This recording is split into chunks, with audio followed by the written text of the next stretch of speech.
履在掌中，履劲是向旁的横力，3分向下，7分向后。肘在屈时，肘劲是以肘击人，在近身时使用，有远拳近肘、贴身靠之说。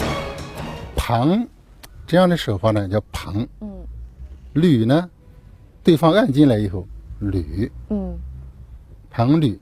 挤呢，就是用侧面，进击对方，挤。按呢，双手推，或往上一点，或往下一点，或平的，都为按。都为按。那旁履挤按。踩呢，跟履一样，就是朝下。朝下。对方有时候他按的劲呢偏下，那么随他朝下踩。好像踩着东西一样。裂呢裂开了。对方寸劲，对方一接住，砰，往这边，砰。靠呢，用肩部、背部、胸部，打击对方都叫靠。往前打呢，砰，叫前肩靠。往后打呢，砰，这叫背折靠。旁履挤按、踩裂肘靠，互相变化的。那么在这个用法当中，它是如何用的呢？推手他从散打过渡过来的，你先打一拳过来，啪，打一拳啊，我这呢，啪打一拳，接住，这是推手过程。推手过程呢，我们两只手都站住了，他一转身，用肩打，哎，这叫挤。挤呢，我的本身呢，维持我这个运动体系从单点转动，那么对方打击的方向呢就变了。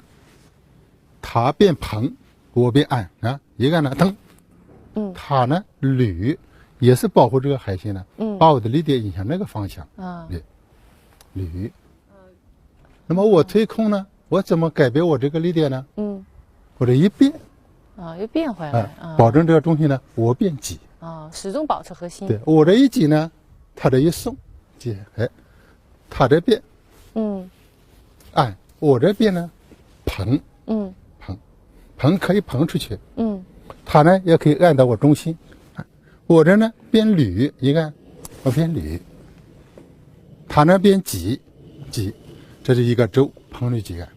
踩呢，我平呢叫捋，往下呢就叫踩，对，裂呢就裂开了，点击，两个人呢分开了，裂，肘呢。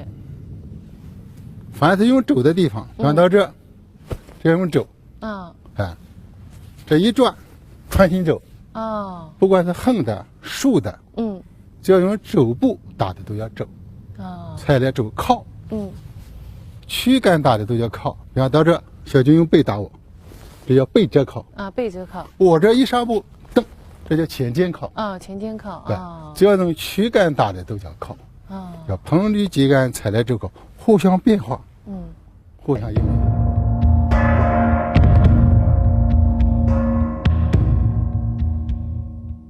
刚呢是发劲，大家都知道的啊。柔呢就是变化，不发劲。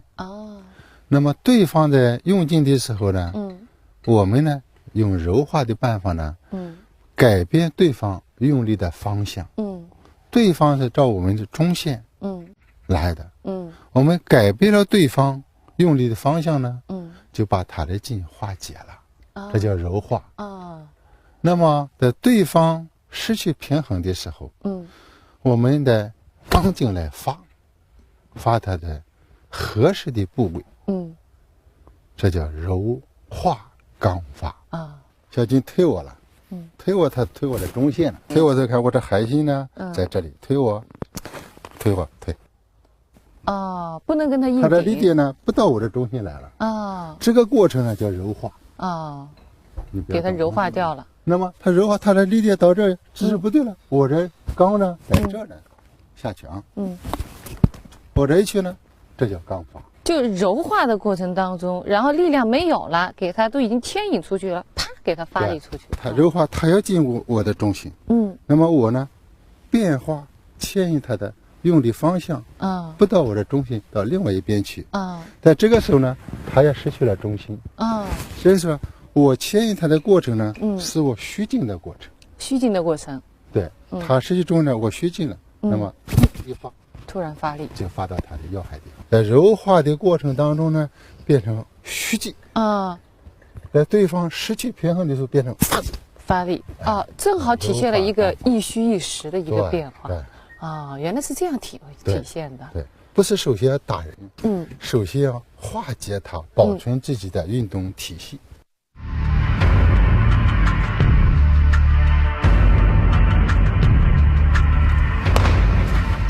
不光是我相信广大的一些观众或者太极拳爱好者都是对这个是觉得多多少少是带一些神秘的。您是怎么去理解的？它是这样的，就是牵动4两拨千斤，它是不是4两呢？那也不一定正好4两，对，就是很少的力量的意思。对啊，是不是1000斤呢？那也可能500斤，这是很大的意思。对，用很小力来转换很大力的方向，这个意思。那么怎么转换呢？比方说他有1000斤，我呢直接拨呢，那100斤也拨不动，对不对？对，他一打我一用劲，我是呢随着他用劲的力的方向，只是动我的海力跟他走。所以这样用力就很小了，不是硬去拨他，而是根据他的劲力方向，我能动随他走，就很轻很少的力可以转换到这一效果。所以只要扎扎实实的练习，不断自我感悟，太极拳对于你将不再神秘。所谓神秘的东西，就是里边搞不清楚，又有特殊效果的地方。那当你搞清楚了，系统化了，叫科学。太极拳也不例外。比如过去语言问题有松润柔，肌肉成钢，错不错？不错。